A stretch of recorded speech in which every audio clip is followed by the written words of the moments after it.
क्या जवाब देता है क्वेश्चन नंबर 16, बताइएगा। जल्दी करनी है, जल्दबाजी नहीं करनी है जवाब देते हुए।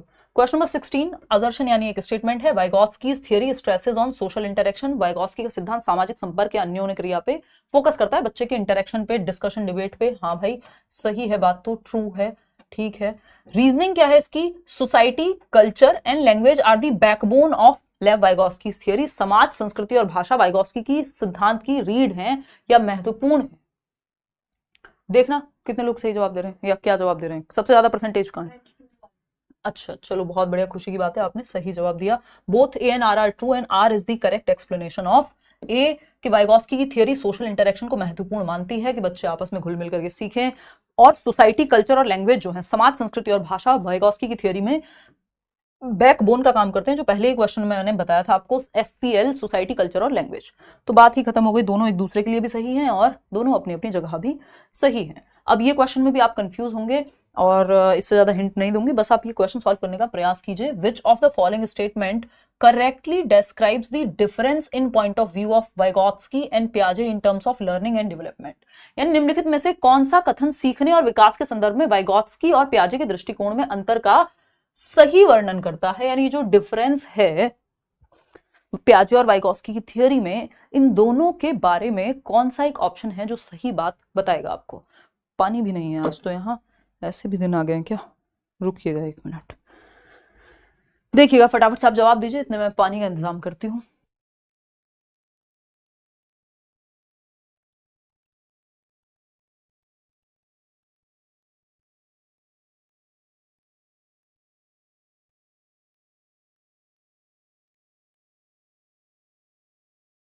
हाँ तो आप में से कई लोग पूछ रहे हैं कि करियर ऐप पे सारी वीडियोस नहीं दिख रही हैं आपको, तो निशा बता रही हैं कि एक ऑप्शन होता है ऑल वीडियोस पे क्लिक करने का, वो जो 4 डॉट टाइप बने होंगे उन पे क्लिक करके, मैं करती हूँ तुम बैठो, तो उस पर क्लिक करके ऑल वीडियोस पे क्लिक कर लेना, सारी क्लासेस आपको दिख जाएंगी करियर ऐप के अंदर भी। Thank you Rahul, bye tata, take care. चलो आ जाओ, देखना एक बार।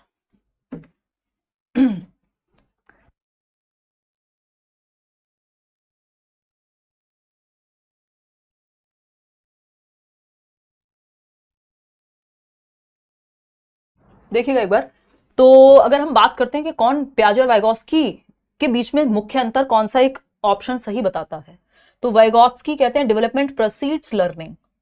वाइगॉत्स्की का कहना है कि विकास सीखने से पहले होता है, ये गलत है, और पियाजे कह रहे हैं सीखना विकास से पहले होता है। दोनों ही उल्टी बातें हैं जो पियाजे और वाइगॉत्स्की नहीं कहते हैं। फिर आता है सेकंड ऑप्शन, वाइगॉत्स्की कहते हैं कि learning takes place in a socio cultural environment. हाँ बात तो सही है कि वाइगॉत्स्की कह रहे हैं सीखना एक सामाजिक सांस्कृतिक परिवेश में होता है, ठीक है। पियाजे कहते हैं heredity is vital for development of learning, यानी आनुवंशिकता जो है महत्वपूर्ण भूमिका निभाती है बच्चे के सीखने में। ये बात भी गलत नहीं कह सकते हम, इसको ट्रू है। आते हैं वाइगॉत्स्की कहते हैं लर्निंग प्रोसीड्स डेवलपमेंट, यानी अधिगम से डेवलपमेंट होता है, यानी पहले बच्चा सीखता है फिर उसका विकास होता है ना। पियाजे क्या कह रहे हैं, डेवलपमेंट प्रोसीड्स लर्निंग, यानी पहले विकास होता है, एज के साथ जो क्षमताएं आनी होती हैं वो आती हैं, फिर आप कुछ सीख पाते हैं। दोनों ही बातें सही हैं, ये भी ट्रू है। क्या कह रहे हो यार, दो ये भी ट्रू है और ये भी ट्रू है, कितने ऑप्शन सही होंगे। वाइगॉत्स्की कहते हैं कि only emphasis on language and thought, पियाजे कह रहे हैं लिटिल साइंटिस्ट है बच्चा। हाँ लिटिल साइंटिस्ट है, बट ऐसा नहीं लैंग्वेज और थॉट पे ही, विचार पे ही, भाषा और विचार पे ही वो बात कर रहे हैं, समाज, संस्कृति और संज्ञानात्मक विकास की भी बात कर रहे हैं। तो फोर्थ ऑप्शन तो गलत हो जाएगा, फर्स्ट भी गलत हो जाएगा, क्योंकि ये उल्टा बोल दिया इन्होंने, है ना। तो अगर हम देखें तो ये दोनों ही ऑप्शन सही है। एक पांचवा ऑप्शन हम क्रिएट करेंगे जिसमें ऑप्शन होगा बोथ 2 and 3। तो जो सही जवाब है, अगर आपने दूसरे और तीसरे में से कुछ भी चूज किया है, तो जैसा सीटेट करता है कई बार कि दोनों को ही सही मान लेता है, तो बोथ 2 and 3 सही जवाब है इस केस में आपका, सिंपल। अब इसको थोड़ा सा समझ लेते हैं, देखना एक बार। अगर हम बात करें, आप घबराएं ना, इसलिए इस तरह के क्वेश्चंस भी डाले जाते हैं। देखिएगा, अब हमें एक चीज पता है यहाँ पे कि learning takes place in a socio cultural environment. भाई बच्चा अच्छा सीखता है जब समाज संस्कृति के तरीके से ग्रुप में उसको सिखाया जाता है, सही है। पियाजे कह रहे हैं heredity is vital for development of learning, heredity सबसे ज्यादा मुख्य है विकास के लिए। हाँ तो पियाजे के 4 फैक्टर्स हैं जिनमें उन्होंने मैचुरेशन, अभी हम पियाजे की थियरी जब करेंगे तो पियाजे हेरिडिटी को इंपॉर्टेंस देते हैं, ठीक। लेकिन अगर हम मुख्य अंतर की बात करें लर्निंग एंड डेवलपमेंट के बारे में, लर्निंग एंड डेवलपमेंट के बारे में, तो यहां पे ये गड़बड़ हो जाएगा, फिर ये नहीं जाएगा। वो जो मैंने 5वां ऑप्शन आपको लिखवाया था अभी, वो ऐसे ही आपके इंटरेस्ट के लिए लिखवाया कि हाँ ठीक है ऐसा भी पॉसिबल है। लेकिन अगर क्वेश्चन देखें इन terms of learning and development, learning and development के बारे में जब बात हो रही है तो बताओ फिर लर्निंग और डेवलपमेंट में अंतर के बारे में क्या बात करते हैं, है ना। तो यही ऑप्शन बेहतर साबित होता है, हालांकि दोनों को अगेन माना सही जा सकता है क्योंकि घुमा फिरा के बात वहीं लेके जा रहे हैं। तो देखो वाइगॉस्की कहते हैं कि लर्निंग पहले होती है, यानी आप कुछ सीखते हैं, आपने भाषा सीखी, पढ़ना सीखा, फिर वो पढ़ने से आपका दिमाग भी विकसित होता है, तो लर्निंग से डेवलपमेंट आ रही है। लर्निंग क्या, एफर्ट और प्रैक्टिस से जो आप सीखते हैं, जैसे आपने भाषा को सीखा, आप लिखना नहीं सीखते अगर एफर्ट प्रैक्टिस नहीं करते, है ना। आप साइकिल चलाना भी नहीं सीखते अगर एफर्ट और प्रैक्टिस, अभ्यास प्रयास नहीं करते। तो वाइगॉस्की कह रहे हैं आप लर्निंग यानी आप सीखते हैं अपने एनवायरमेंट से, उससे आपका विकास होता है। पियाजे कह रहे हैं विकास यानी पहले आपकी एज के अनुसार क्षमताएं डेवलप होती हैं कि आपकी थिंकिंग प्रोसेस बेहतर हो गई, लॉजिक आ गया आप में 7 से 11 में, है ना, फिर एब्स्ट्रैक्ट चीजों के बारे में सोचने की क्षमता आ गई, फिर आप कुछ सीख पाते हैं। दोनों के विचार इस पे ऑपोजिट हैं, ये बात एकदम सही है। तो थर्ड ऑप्शन ही पूरी तरह से सही माना जाएगा यहाँ पे। वो हमने 5वां ऑप्शन क्रिएट कर दिया, अगर वो नहीं होता तो अगर एक ही चूज करना होता तो हम थर्ड ऑप्शन ही चूज करते। ये बात ऐसी है। खैर अभी थॉट और लैंग्वेज पे भी इनके विचार में अंतर है, उस पर भी आएंगे कि वाइगॉस्की कहते हैं लर्निंग से डेवलपमेंट होगा, क्योंकि इन्होंने एज और स्टेज की तो बात की नहीं है, हेरिडिटी को उतना महत्व दिया नहीं है, है ना। ये इनका क्रिटिसिज्म है कि बायोलॉजी यानी आनुवांशिकता को उतना महत्व नहीं दिया है वाइगॉस्की ने। डेवलपमेंट से लर्निंग होगी, ये पियाजे कहेंगे, सिंपल एज दैट। यहाँ वाइगॉत्स्की कुछ और कह रहे थे। ठीक है जी, इतनी बात क्लियर है। चलिए आगे बढ़ते हैं। क्वेश्चन नंबर 18 देखिएगा, ये क्या कहता है। क्वेश्चन नंबर 18 ये कहता है a 4-year-old girl named Susan always talks to herself while playing with her soft toys। एक बच्ची है सुजैन जो अपने दोस्त अपने सॉफ्ट टॉयज के साथ खेलते खेलते क्या करती है, बातें करती है खुद से ही। ठीक है। Her worried mother taunted and called her. उसकी चिंतित माँ ने कहा, एक बात कुछ कहते हुए, उसको ताना मारते हुए कि you are a mad girl, यार तुम तो एक पागल बच्ची हो, है ना। कह सकते हैं माँ बाप तो कुछ भी कह सकते हैं भाई। अब mad girl Susan's mother took Susan to a person A. एक व्यक्ति ए के पास वो लेकर के गई सुजैन को, झाड़ फूंक लगवाने या जो भी कराने अभी पता लगेगा। पर्सन ए ने कहा, person a totally disregarded the mother's worries and called it completely normal behavior of the child. Person A is a follower of. भाई पर्सन ए के पास लेके गई, है ना, फलाने के पास लेके गई, फलाने ने कहा मैडम बच्चा ठीक है, कोई दिक्कत नहीं है, एकदम नॉर्मल बिहेवियर है, बच्चे बात करते हैं इस उम्र में खुद से, क्योंकि ये 3 से 6 वर्ष की बीच की उम्र है, यानी 4 साल की। और वाइगॉत्स्की जिनको हम मानते हैं, वाइगॉत्स्की बाबा ने कहा है कि बच्चे खुद से बातें करते हैं, इसको प्राइवेट स्पीच कहते हैं, और इस उम्र में ये एकदम नॉर्मल है। तो जो व्यक्ति ए है यानी पर्सन ए है वो लेव वाइगॉत्स्की की फॉलोअर है, ना कि सुजैन बच्ची की, है ना। तो पर्सन ए या फॉलोअर है तो लेव वाइगॉत्स्की को मानते हैं ये, तो इनको पता है इस उम्र के बच्चे ये बात करते हैं, नॉर्मल बात है। तो C option is the right answer over here. आगे बढ़ेंगे क्वेश्चन नंबर 19 पर। ये क्या कहता है भाई, फटाफट से जवाब देंगे, स्पीड बढ़ाइए अपनी थोड़ी सी। अब which type of teaching learning is preferred by teachers who are followers of Lev Vygotsky. यानी वो टीचर्स जो वाइगॉत्स्की के सिद्धांत में विश्वास रखेंगे वो किस तरह की टीचिंग लर्निंग कराएंगे। 4 ऑप्शंस हैं। कोलैबोरेटिव लर्निंग पे ज्यादा जोर देंगे, यानी सहयोगात्मक शिक्षा या सहयोगात्मक अधिगम। कोऑपरेटिव लर्निंग यानी अगेन सहयोगात्मक ही कहते हैं, हिंदी में तो दोनों को सेम ही कहते हैं, बट हल्का सा डिफरेंस होता है दोनों के बीच में, उस पर चर्चा करेंगे। रेसिप्रोकल टीचिंग यानी परस्पर शिक्षण, या फिर असिस्टिव लर्निंग यानी सहायक शिक्षण। बताइएगा, अगर आप एक टीचर हैं जिसने वाइगॉत्स्की की थ्योरी पढ़ी है, इंस्पायर्ड हैं, फॉलो करते हैं वाइगॉत्स्की की थ्योरी को, मानते हैं, उसमें विश्वास रखते हैं, तो आप इन चारों में से किस बात पर भरोसा करेंगे। पहला है सहयोगात्मक शिक्षा पे या शिक्षण पे या अधिगम पे। कोऑपरेटिव लर्निंग, अगेन देखिए आपको चारों पे विश्वास करना होगा क्योंकि चारों में ही बच्चे ग्रुप में सीख रहे हैं कहीं ना कहीं। तो 1, 2, 3 एंड 4, अब ये चारों में क्या अंतर है उस पर चर्चा कर लेते हैं। 4th option is the right answer. कितने लोग दे रहे हैं 4th ऑप्शन? 60% लोग। 40% लोग अभी भी गलत जवाब में लगे पड़े हैं। हल्का सा ऑप्शन में ट्विक करो, नए क्वेश्चन देख के बोरा जाते हो। हाँ देखो एक बार, मुझे बोरा जाने का एग्जैक्ट मीनिंग नहीं पता, बट हाँ ठीक है मुझे पता है। देखो एक बार, कोलैबोरेटिव लर्निंग सेंस पता है। कोलैबोरेटिव लर्निंग की अगर हम बात करें तो बच्चे कोलैबोरेशन में सीख रहे हैं। कोलैबोरेशन ज्यादा फ्लेक्सिबल होता है कोऑपरेशन से। कोऑपरेटिव लर्निंग में बस ग्रुप में ही सीख रहे हैं दोनों जगह बच्चे, यहाँ पे दोनों ही जगह बच्चे ग्रुप में सीख रहे हैं। मैं लिख के बता देती हूँ, टाइम क्या हो रहा है, 10 बजे। बच्चे दोनों ही जगह, चाहे वो कोऑपरेटिव लर्निंग हो, चाहे वो कोऑपरेटिव लर्निंग हो, चाहे वो कोलैबोरेटिव लर्निंग हो, दोनों ही जगह बच्चे ग्रुप में सीखते हैं। कैसे सीखते हैं? ग्रुप में सीखते हैं, कोलैब करके, एक दूसरे का सहयोग करके, है ना।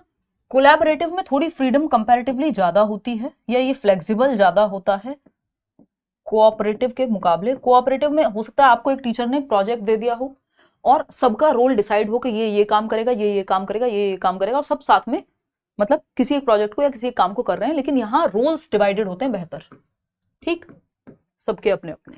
कोलैबोरेटिव में थोड़ी ओपन एंडेड सी अप्रोच होती है कि आपको एक काम करना है, आप किससे जो काम कराना है, जैसे घर में कोई सामान इधर से उधर रखवाना है या सोफे खिसकाने, आपको दिवाली आ रही है, अभी बिल्कुल सारे ऐसे उदाहरण हैं जो हम जो है बिल्कुल हर कोई रिलेट कर पाएगा, है ना। तो सोफा इधर से उधर कराना है, तो जो आपको मिल जाए व्यक्ति, 4 लोग मिल करके, और जहां जिसका मौका लगता है वो अपना धक्का देके उसको साइड कर देंगे। ये कोलैबोरेटिव है कि कोलैब किया और साथ में जो जिसको जो मौका मिला वो काम कर दिया। कोऑपरेटिव में रोल डिसाइड होगा कि भैया अब बेड को खिसकाना है, और बेड में लगती है बिल्कुल एक स्ट्रेटेजिक अप्रोच कि हिमांशी तुमको इधर खड़े होना है और फलाने तुमको इधर खड़े होना है, और इधर से मैं धक्का दूंगा या दूंगी। ये कोऑपरेटिव अप्रोच है, इसमें थोड़ी प्लानिंग ज्यादा है, ठीक। तो कोऑपरेटिव जो है इसमें रोल्स डिवाइडेड होते हैं, कोलैबोरेटिव में थोड़ी फ्लेक्सिबिलिटी होती है, ओपन एंडेड अप्रोच होती है, ठीक।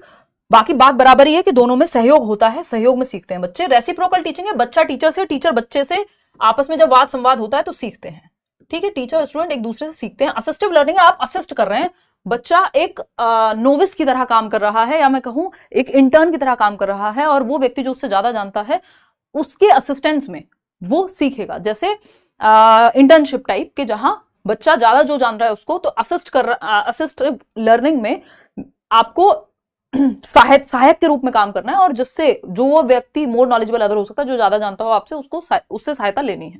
तो चारों ही बातें सही हैं अपनी अपनी जगह पे।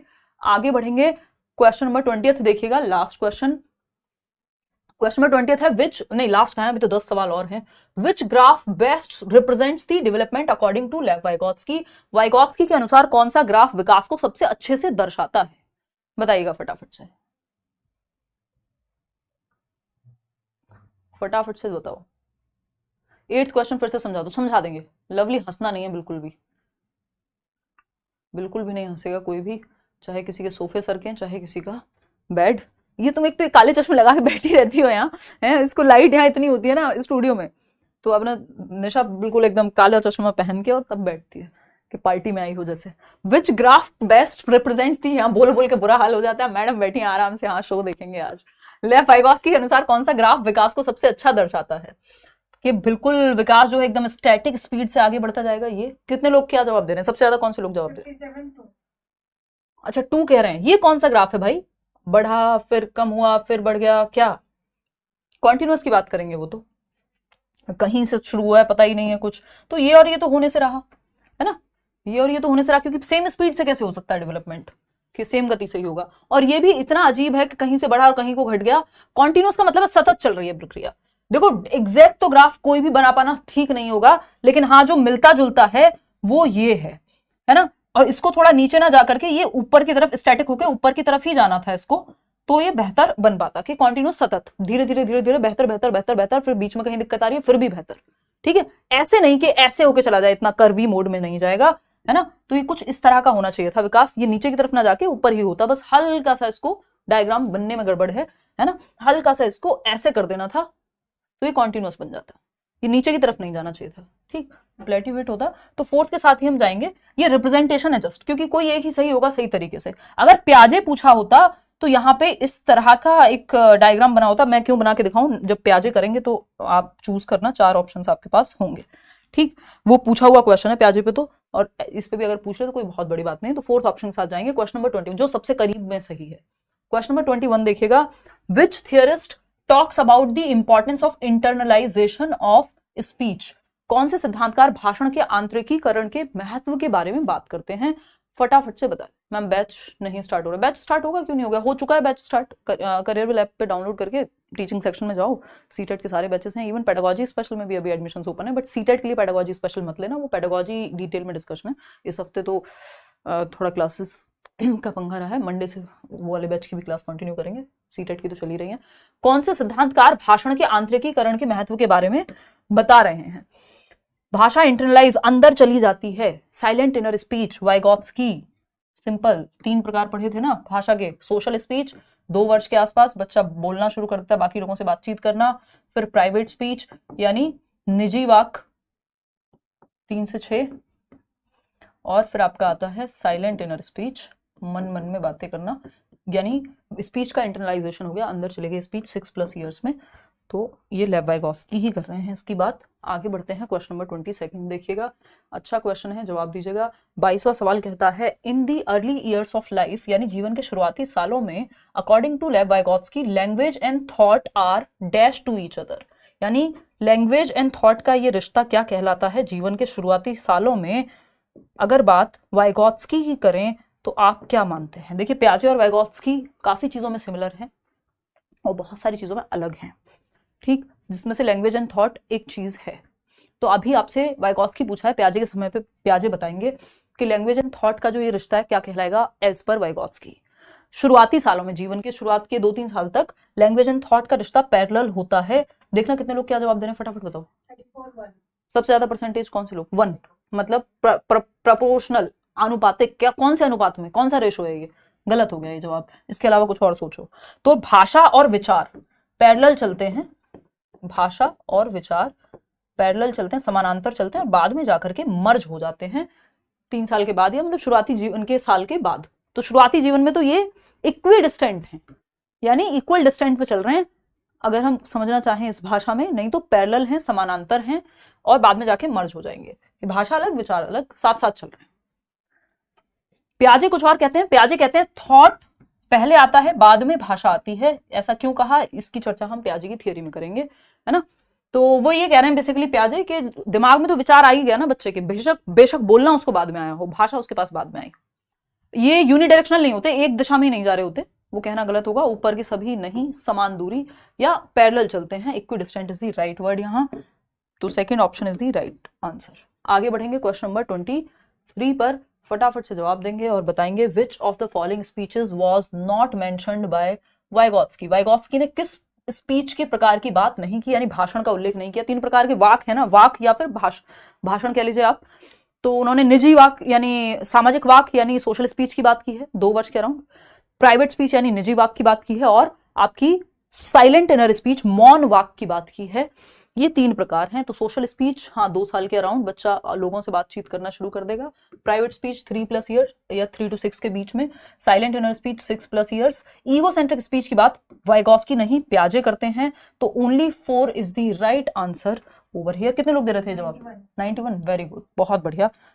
चलिए आगे बढ़ेंगे, क्वेश्चन नंबर 24 देखिएगा क्या कहता है क्वेश्चन नंबर 24, ठीक, फटाफट से बताइएगा। अकॉर्डिंग टू वाइगोत्स्की, यानी वाइगोत्स्की के अनुसार, क्या असर्शन, क्या स्टेटमेंट है? Child's mind is like a clean slate. Vygotsky कह रहे हैं बच्चे का दिमाग एकदम कोरी तख्ती के जैसा है ना, कोरा कागज, एकदम कुछ भी लिख दो। या फिर रीजनिंग, और क्या ये सही है गलत है खुद बताओ। रीजन क्या है? Children internalise various views and develop multiple perspectives of situations on their own, यानी इसका तर्क है कि बच्चे विभिन्न विचारों को आत्मसात कर लेते हैं और परिस्थितियों के अनेक दृष्टिकोण स्वयं विकसित कर लेते हैं। यानी जिस भी एनवायरमेंट में जो भी वो विचार सुन रहे हैं वो अपनी एक समझ बनाते हैं, उससे इंटरनलाइज करके भर के अपने दिमाग में, ना कि ऐसा है कि बस भर के उन्होंने जो निशा ने कहा वही मेरी समझ बन गई, नहीं, वो सुन रहे हैं सबकी या एनवायरमेंट में है और अपनी एक समझ क्रिएट करते हैं।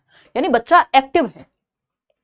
भाई उन्होंने जो बुक पढ़ी उस बुक की अपनी समझ होगी ना आपकी। बुक पढ़ के बस रट लिया तो फिर तो खत्म हो गई बात, फिर तो वाइगोत्स्की की थ्योरी डिफीट हो गई, फिर तो रट्टाफिकेशन हो गया, फिर तो रोट लर्निंग हो गई, फिर तो व्यवहारवाद हो गया वो एक तरह से, है ना। तो ये बात तो सही है, लेकिन ये बात सही नहीं है कि क्लीन स्लेट है तो बस दिमाग में भर जाएगा।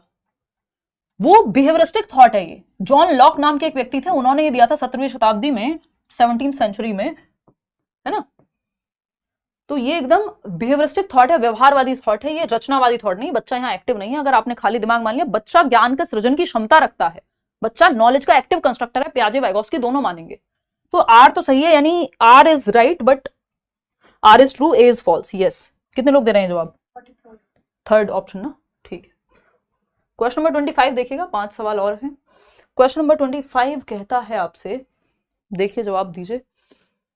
क्वेश्चन नंबर 25 कहेगा a young girl is playing jigsaw for the first time. वो जिगसॉ पजल नहीं आता, वो पजल खेल रही है यंग गर्ल, एक छोटी बच्ची है, पहली बार। Alone she performs poorly in attempting to solve the puzzle. जब वो पजल, वो आप ये मान लो सुडोकू नहीं आता था वो न्यूज़पेपर में पहले, वो सॉल्व कर रहा है कोई बच्चा। अब वो खुद से बड़ा खराब परफॉर्म कर रहा है या खुद से नहीं उससे सॉल्व हो पा रहा, लेकिन जैसे ही her father then sits with her and describes and demonstrates some basic strategies such as finding all the corner or edge pieces and provide a couple of pieces and the child does well independently. यानी जैसे उसके पिताजी उसके साथ बैठते हैं, कुछ रणनीतियां, कुछ उसको हिंट देते हैं, वो सीख जाती है बच्ची। यानी पिताजी क्या है यहाँ पे? This is a classic example of what, किस चीज का एग्जांपल है ये? एमकेओ, जेडपीडी, स्कैफोल्डिंग या नन ऑफ दी अबव? फटाफट से बताइए किस चीज का क्लासिक एग्जाम्पल है? क्या एग्जाम्पल है? अब आप पूछोगे, अब खुद से कोशिश करो जानने की, फिर बताएंगे। ऐसे ही थोड़ी बता देंगे, पैसा लगेगा फिर बताएंगे। मजाक कर रही हूँ, फ्री वीडियो है यूट्यूब पे, कहीं इसमें भी अभी दुखी हो जाओ, कहो क्या कह रहे हो आप, रो देंगे हम।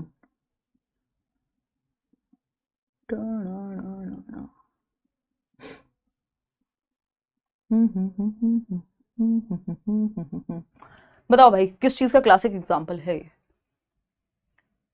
ऐड हम ही को देखने पड़ रहे हैं। देखिए 1 मिनट, आपके 2-4 कमेंट पढ़ लूं, थक गई यार बोलते बोलते। Ma'am history and other SST की क्लास कब स्टार्ट होंगे? करियर पर हो जाएंगे, वो आपका पूरा पैक्ड है दिन का रूटीन, उस हिसाब से हो जाएंगे, डोंट वरी। और हो भी गए होंगे, एक बार मैं बात कर लूंगी टीम से। एक युवा लड़की पहली बार जिग्सॉ खेल रही है, अकेले वह पहेली को सुलझाने में प्रयास कर रहे हैं, खराब प्रदर्शन हो रहा है, पिताजी साथ में आते हैं, रणनीति बताते हैं, अच्छा प्रदर्शन हो गया, जैसे कि सभी कॉर्नर को जोड़ना, ये वो। देखो प्रोसेस पे बात हो रही है। Describes and demonstrate some basic strategies, ये स्ट्रेटेजीज कॉर्नर फाइंड करना, कपल ऑफ पीसेस प्रोवाइड करना, और बच्चा अच्छा करता है। ये एग्जाम्पल है किसका? स्कैफोल्डिंग का। पिताजी कौन है ये क्वेश्चन में क्लियर किया नहीं है कि पिताजी के बारे में बात हो रही है कि प्रोसेस के बारे में बात हो रही है, लेकिन आप इस बात से ये समझ सकते हैं कि वो बुनियादी रणनीतियों का वर्णन कर रहे हैं, प्रदर्शन कैसे करते हैं, क्या होता है। तो ये पूरी प्रक्रिया स्कैफोल्डिंग की है, जहां बच्चा अटक रहा है उसको मदद दे रहे हैं। ठीक, अगर पूछा होता पिताजी क्या कहलाएंगे तो यहाँ पे एमकेओ हो जाता, यानी मोर नॉलेजेबल अदर। जेडपीडी जिस दायरे में, जिस जोन में बात हो रही है तो ये जेडपीडी हो जाता, लेकिन ये प्रक्रिया जो है ये मचान कहला रही है। जिस प्रोसेस को एक्सप्लेन किया गया क्वेश्चन में वो थर्ड ऑप्शन है। तो आपको बहुत ध्यान रखते हुए जवाब देना कि पूछा क्या है। क्वेश्चन नंबर 26 देखिएगा, बिल्कुल छुटकू सा सवाल है और फटाक से आप जवाब दे भी देंगे। जेडपीडी यानी जोन ऑफ प्रॉक्सिमल डेवलपमेंट, यानी संभावित विकास का क्षेत्र, is not a static space, यानी एक स्थिर स्थान नहीं है। नॉट, फटाफट से बताइए। Is not a static space, static समझते हैं फिक्स्ड, जैसे डेवलपमेंट क्या है? डायनेमिक प्रक्रिया है। व्यक्ति भी स्टैटिक नहीं होते, यानी स्थिर नहीं होते, बदलते रहते हैं। तो development is ZPD is not a static space, कोई स्थिर स्थान नहीं है, कोई फिक्स्ड स्थान नहीं है ना। जैसे हेरिडिटी आपकी स्टैटिक होती है, जो आनुवंशिकता है, जो जीन्स आपको मिल गए वो फिक्स रहेंगे। आप अपनी आंखों का रंग ये थोड़ी कहें मम्मी ये वाली पसंद नहीं है, दूसरी आंखें दे दो, है ना। तो ये फिक्स्ड है। हेरिडिटी स्टैटिक है, अगर मैं कहूँ स्थिर है। लेकिन एनवायरमेंट तो आप कभी भी बदल लो, आज गांव में रहते हो कल शहर, शहर में रहते हो गांव, अमेरिका रहते हो इंडिया आ जाओ, कुछ भी कर लो। तो एनवायरमेंट तो आपका डायनेमिक होता है, परिवर्तनशील होता है, लेकिन हेरिडिटी स्टैटिक होती है, फिक्स होती है। लेकिन बात किसकी चल रही है? डेवलपमेंट की चल रही है, जिसमें हेरिडिटी और एनवायरमेंट दोनों महत्वपूर्ण है। तो ये एक स्टैटिक यानी फिक्स्ड स्थान नहीं है। जेडपीडी बढ़ते रह सकता है। आज आपको इतना आता है, आप कल को इतना सीख सकते हैं, फिर और आगे जाएंगे, आपका जेडपीडी का दायरा इंक्रीज होते रह सकता है। ये बात ट्रू है, फॉल्स है, दोनों सही है, दोनों गलत है? भाई ये बात सही है। जैसे जैसे आप सीखते हैं आपका दायरा भी तो बेहतर होता है ना। तो first option is the right answer over here. आगे बढ़ेंगे क्वेश्चन नंबर 27 पे। कितने लोग दे रहे थे फर्स्ट ऑप्शन? ज्यादा लोग? ठीक है। क्वेश्चन नंबर 27 देखना। Vygotsky also called the child age, बच्चे को क्या कहा है वाइगॉत्स्की ने? एमेच्योर कहा है, शौकिया, यानी शौकिया भी नहीं, एमेच्योर तो आपका एक वैसा व्यक्ति होता है जो बहुत ज्यादा सिकतर टाइप। लिटिल साइंटिस्ट यानी नन्हा वैज्ञानिक, ये तो पियाजे ने कहा है। ठीक, नोविस कहा है, ऑल ऑफ द अबव। नहीं, ऑल ऑफ द अबव सही नहीं होगा। देखना कितने लोग सही जवाब दे रहे हैं। नोविस या इमेच्योर? इमेच्योर थोड़ा सा नेगेटिव साइड में चला जाता है। लिटिल साइंटिस्ट पियाजे कहते हैं। कहाँ रहते हो? कौन से नशे हैं ये? हाँ, तो इसका सही जवाब नोविस होगा। इसका सही जवाब इमेच्योर भी नहीं होगा, इमेच्योर भी नहीं होगा। नौसिया या नोविस कहा है, जो असिस्टिव लर्निंग में असिस्ट करेंगे एक व्यक्ति को और बेहतर बनेंगे। ठीक, तो novice is the right word, ध्यान रखिएगा। क्वेश्चन नंबर 28 चलेंगे। क्या कहता है क्वेश्चन नंबर 28? ये कहता है dash are methods of thinking and problem solving strategies that children internalize through social interactions with more knowledgeable members of society. Dash जो है वो सोचने के तरीके और समस्या सुलझाने की रणनीतियां हैं जिन्हें बच्चे समाज के अधिक जानकार सदस्यों के साथ सामाजिक संपर्क के माध्यम से अपनाते हैं। कौन सी रणनीतियां हैं? सामाजिक इंटरेक्शन से सीखने की बात हो रही है, कल्चरल टूल्स हैं, मोर नॉलेजेबल अदर है, डिस्कवरी लर्निंग है, सोशल स्पीच है। क्या है जवाब? बताइए विनोद, क्या होगा जवाब? रणनीतियां हैं समस्या सुलझाने की, क्या कहलाएंगी? है कल्चरल टूल्स हैं, क्योंकि समाज में जो हो रहा है उसको इंटरनलाइज करना है एंड ऑल। आगे बढ़ें नेक्स्ट क्वेश्चन पे। क्वेश्चन नंबर 29 देखिएगा, बहुत ही प्यारा सा सवाल है एमक्यू पे, बहुत ही हल्का सा सवाल है, ट्रायल बॉल के जैसा, फटाफट से सॉल्व कर दो, इसमें गलती मत करना, नहीं तो पूरी मेहनत जो है बराबर हो जाएगी। हमें जाना है बैडमिंटन खेलने, तो अब फटाक से जवाब दे दो ताकि हम निकलें।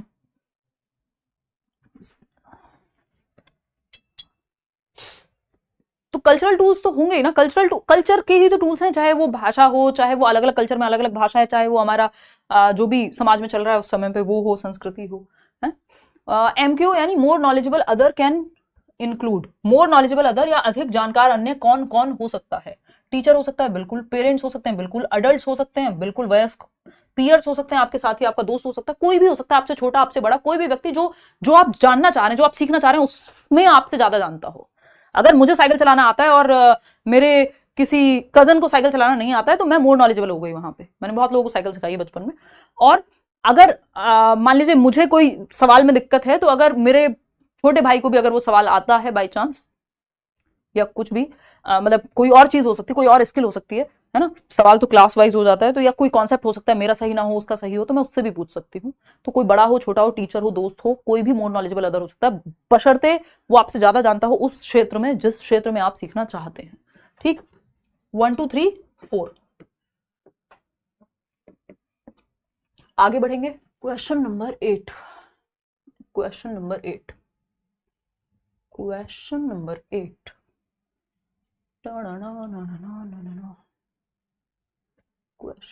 8 आज ही आ जाएगा कि नहीं? 8 है, असर्शन है, Vygotsky argued that instruction should be. इसमें भी दिक्कत आ रही है, ये बच्चा एकदम लड्डू सा क्वेश्चन, कोई बात नहीं, आ सकती है दिक्कत, समझते हैं।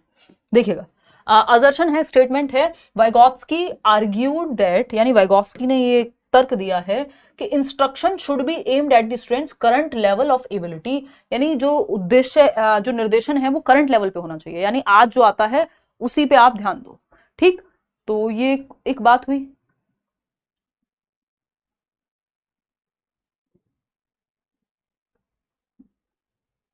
कैसे कैसे कमेंट करते हो यार, हैं? हाथ हो गए, मतलब सोचो मेरे जैसे इंसान को भी शर्माना पड़े अगर, कैसे कैसे कमेंट करते हो, पढ़ लो यार, हाथ हो गई। देखो एक बार, तो question number 8, Vygotsky argued that instruction should be aimed at the students current level of, आपकी मनोकामना पूरी करने के लिए अपना जीवन नष्ट कर दूं? हाँ, इधर आ जाओ। वाइगोत्स्की ने तर्क दिया कि निर्देश का उद्देश्य छात्र की क्षमता के वर्तमान स्तर पर होना चाहिए, यानी जो बच्चे को आ जाता है उसी के स्तर पर रखो आप।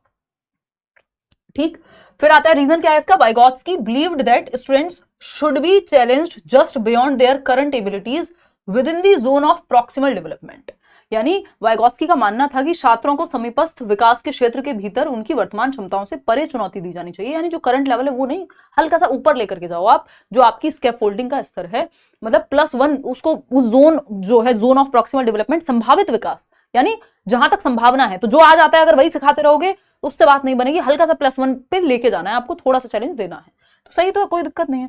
लैंग्वेज जैसी है उसमें थोड़ा कंफ्यूजन लग सकता है, तो both A and R are true, नहीं, A is false, R is true, सही तो था 4th ऑप्शन।